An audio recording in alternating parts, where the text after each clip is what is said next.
Hello and welcome back to the Play It On Repeat channel. In this video today we're going to be ranking Metallica's albums. This is the first tier list video that I've done on this channel, so I figured why not start with my favorite band of all time. As you can tell with all of my stuff that I've got, that's a flag from when I went to see them. That's all of my Metallica stuff up here.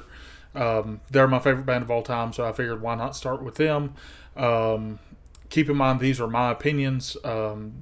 They're going to be different than yours. I'm sure I'm going to have stuff higher than you would. I'm sure that I'm going to have stuff lower than you would. The way I'm going to do this, I'm going to say the album, and then I have here written down 3 of my favorite songs from the album, so that I can kind of give you where my head's at for the songs on the album, so you know how I'm thinking, and then I'm going to rank it. So, without any further ado, let's get into it. So, we have the tiers are God tier. This is the best of the best Metallica albums. Incredible.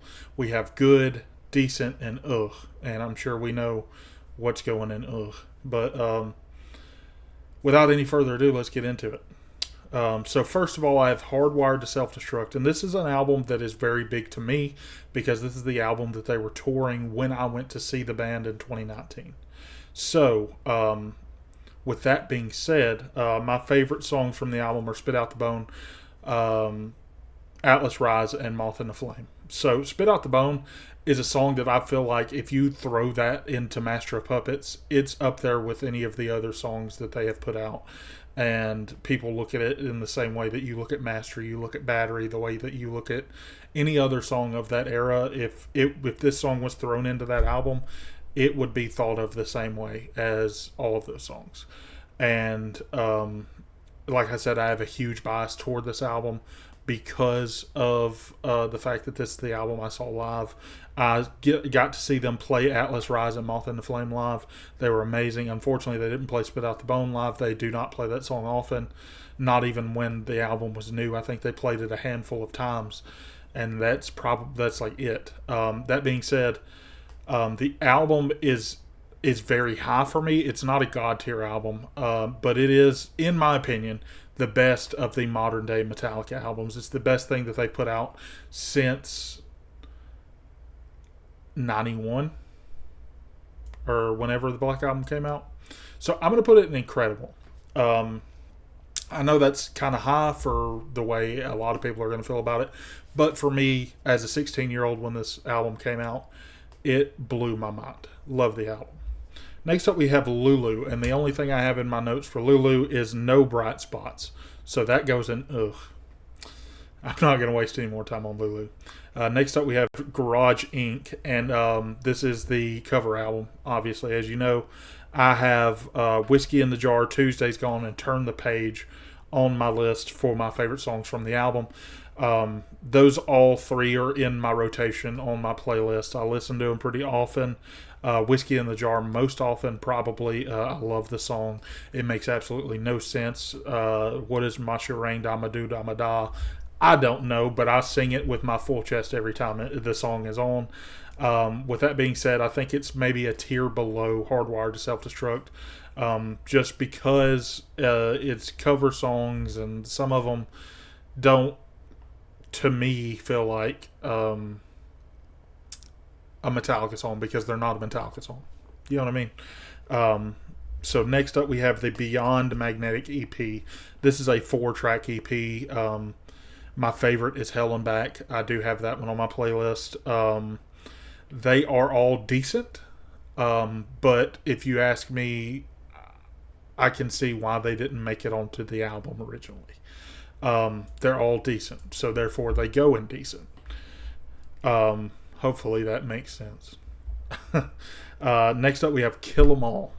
So for this one was really hard for me to pick a top 3 songs. I don't know why. I went back and forth, but I landed on Four Horsemen, Hit the Lights, and Anesthesia. Four Horsemen and Hit the Lights are both songs that I listen to all the time. Anesthesia less so, but it is kind of the song that got me into bass. And I say song, it's literally a bass solo. But it's the thing that got me into bass, and it's what made me realize that bass could be more than just plucking root notes along with the guitar. Like, it was the thing that made me realize that bass wasn't always just something to go along with the drums. And I've always thought that was really cool. I've always loved Cliff Burton because of this and Call of Cthulhu and everything else that he did in his short life. And so I don't personally put Kill 'Em All in God tier. I feel like that also may be a little bit controversial. I put it in incredible. It would go above Hardwired to Self-Destruct. I am going to rank within the tiers themselves as well. So you know that. Let's see. Next we have Load. So on Load, I have written down King Nothing, Mama Said, and Ronnie. King Nothing's a really popular song from the album. It's kind of one that you're going to hear from everybody when you hear a top 3 from the album. But I feel like Mama Said and Ronnie are not necessarily songs that everybody agrees are their favorites from the album. But they're ones that I love. I love the story of Ronnie, and I relate to Mama Said in a lot of ways. So that's why I've always loved that song. But Load itself, I'm in the camp of always thinking that they should have kind of cut the fat off of Load and Reload and just mixed all the good stuff together, and you would have had an amazing album that maybe the world wouldn't have thrown such a fit about you cutting your hair and changing your sound if you just put out a banger 10 out of 10 album with all of the good stuff from the 2 albums. I'm going to put it in good because it is a good album. There is a lot of stuff that I do enjoy about the album, but it's not in the upper echelon of albums. So next up we have S&M 2, and I have not listened to any of S&M 2 since it happened. I listened to it in full the night of, I think. If I remember right, you could watch it live on your computer, and I watched it when it happened. Either that or it was right after it happened. I don't remember. But I have written down All Within My Hands, Wherever I May Roam, and Unforgiven 3 from S&M 2. To me, those are the songs that work the best with the orchestra. In this case, I personally prefer the first orchestra that from S&M 1 over the one from S&M 2 that I can remember. Like I said, it's been 5 years since I've listened to it. I haven't listened to it since it originally happened. But I definitely would say this is my least favorite of the 2 S&M albums. So I'm gonna put it in good because it is good, but it's not. It's gonna be lower part of good, if that makes sense. Next up we have Death Magnetic, and this album is the first Metallica album coming out that I can remember physically. It's the second one to come out in my lifetime because Saint Anger came out in my lifetime, but I was so young when Saint Anger came out that I don't remember it coming out. This came out when I was 8 years old, and the songs I have written for it is The Day That Never Comes, Cyanide, and All Nightmare Long. I probably would have subbed one of those out for Unforgiven 3 had I not used that for S&M 2, but I didn't want to use it in 2 places because I do love that song. But The Day That Never Comes, one of their better ballads. Great song. Love it. Unforgiven 3, a great ballad. Cyanide is a great song with great riffs in it. Same with All Nightmare Long. And there's a ton of other songs with good riffs and good stuff going on in that album. It did have the thing early on, like right when it first came out, where it was not mixed very well. The copy of it that I have, the vinyl that I have, is a remastered version, so it's fine. But that was a problem that it originally had. I'm struggling with this one. I don't know if I want to put it top of good or bottom of incredible. I think I'm going to put it top of good. I don't feel right putting it in incredible quite, but I may change my mind on that. I don't know. Next up, we have Master of Puppets, and this one is one that often, like I listen to very often. Obviously, everybody listens to this album all the time, and every time I listen to this album, I come away with different songs being my favorite on the album, and that is unique. I think that's the only Metallica album where I have that dilemma, um, and it's just because it is such a good album. It is You cannot skip a single song on this album legitimately, and it is so good. It is my second favorite album from Metallica, and it is very, very close. And if you ask me on different days, it may be my favorite. So I have The Thing That Should Not Be, I have Damage Incorporated, and I have Master of Puppets listed right now are my three favorites from this album. Granted, Disposable Heroes is awesome. I love playing that song on guitar. It's one of my favorite songs to play on guitar. And this is our first God tier album. This is it. It changed everything in the game of metal, and it deserves even more credit than it gets. It's an amazing album. Next up, we have Reload. So this one, I have Fuel, Where the Wild Things Are, and The Memory Remains. So for me, Fuel and Where the Wild Things Are have always been two of my favorites from this album, but The Memory Remains was not always one of my favorites.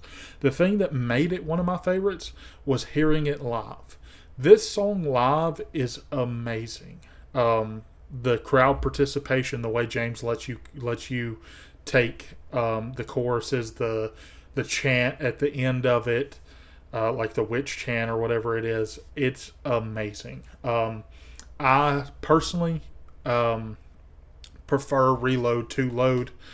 I would not say that it's incredible. I would say that it's towards the top of good, though. Personally, for me, it is a little bit above Load. Next up, we have S&M, the original S&M. And for this one, I have Minus Human, No Leaf Clover, and Outlaw Torn. So, Minus Human and No Leaf Clover are songs that were written for this performance. And I have always wished that they would have performed a studio version of these two songs. These are two of my favorite Metallica songs of all time. I love them. Also, Outlaw Torn, in this context, is so much better than it was on the original album. So maybe Minus Human and No Leaf Clover, maybe it wouldn't have been as good as it was on S&M if they did it studio, but I would have loved to have heard it. S&M is one of those things that, like, I listen to live versions of Metallica's music more often than I listen to the studio version, whether it be Binge and Purge, S&M, Moscow 91. I listen to live a ton. So S&M is an incredible for me, and I'm struggling if I put it above Kill 'Em All or not.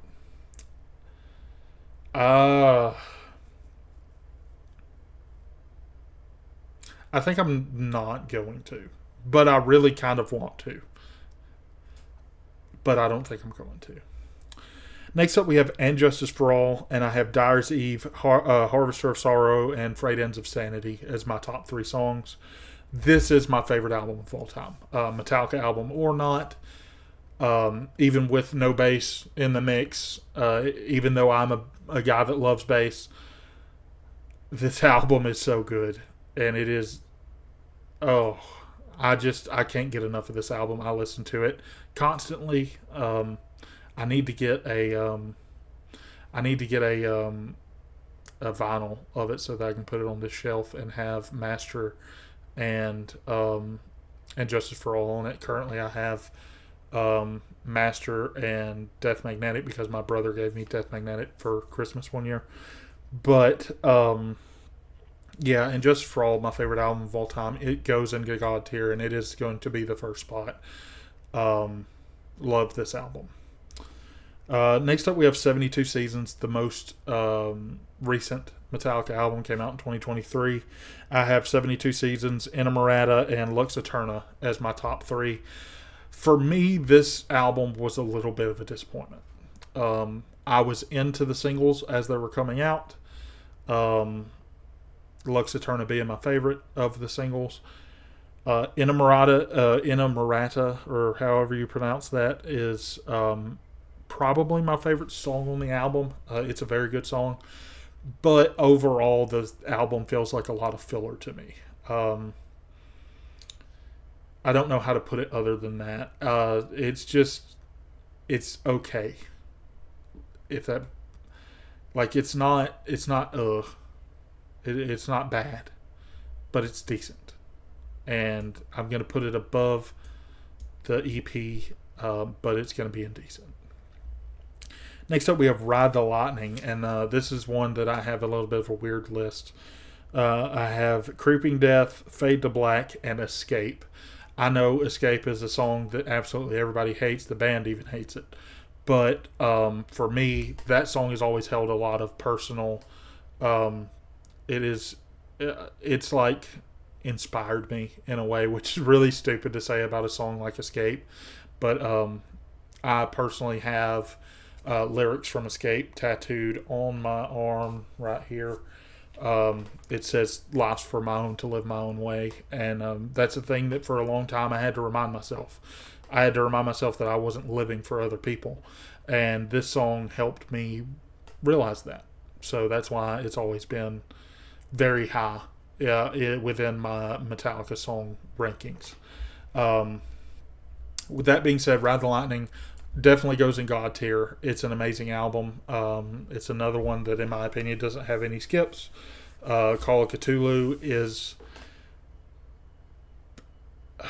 probably my second favorite instrumental song from Metallica behind Orion, but it's very close. I love that song. And yeah. So next up we have the 598 EP, which is also known as Garage Days Revisited. And this one, we have, I believe it's 4 songs as well, if I remember right. But it's, I have written for it Crash Course in Brain Surgery, Last Caress, and Helpless. All 3 of those covers are amazing. And to me, these 3 covers alone are better than anything that's on Garage Inc. for me. Does that mean it's going to go in a whole tier higher? Probably not. But it's going to be ranked a little bit higher than Garage Inc. And I like it even more than anything on Load. So it goes in the top end of good. Then we have Saint Ager. And this album I have written Frantic, Saint Anger, and Purify. Now this album is one that 5 years ago I would have written off, and I would have put down in with Lulu. But the band in recent years has played a lot of these songs live and has given them new life. And they have played them, with the current drum sound, James's current voice. He's not straight out of rehab, and the band's not trying to kill each other. And I very much think that if they were to have given this album more distance between all of the band drama and James being in rehab, that this album would have been 10 times better than it was.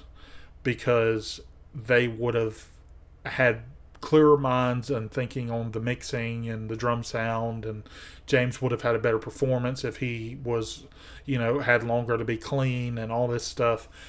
But I don't love it, like, at all. But it does have its place, and the songs are not as bad as I once thought, is the way I feel about it. It still goes in decent. I'm going to put it over the Beyond Magnetic EP and just under 72 Seasons. But I could go back and forth on it being better or worse than 72 Seasons. This is another album that I actually own on vinyl because my brother gave it to me for Christmas. Um, and then last but not least, we have the Black Album. And this is another one I had trouble with coming up with a top three. This is another one that has no skips, in my opinion. I came up with My Friend of Misery, The God That Failed, and Sad But True are my top three songs. My Friend of Misery, to me, is the best thing that Jason Newsted ever wrote for the band. The bass intro is beautiful. I love it. And that song does not get talked about enough. It does not. The God That Failed doesn't get talked about enough. Struggle Within doesn't get talked about enough. There's tons of stuff on that album that does not get the attention or the love that it needs.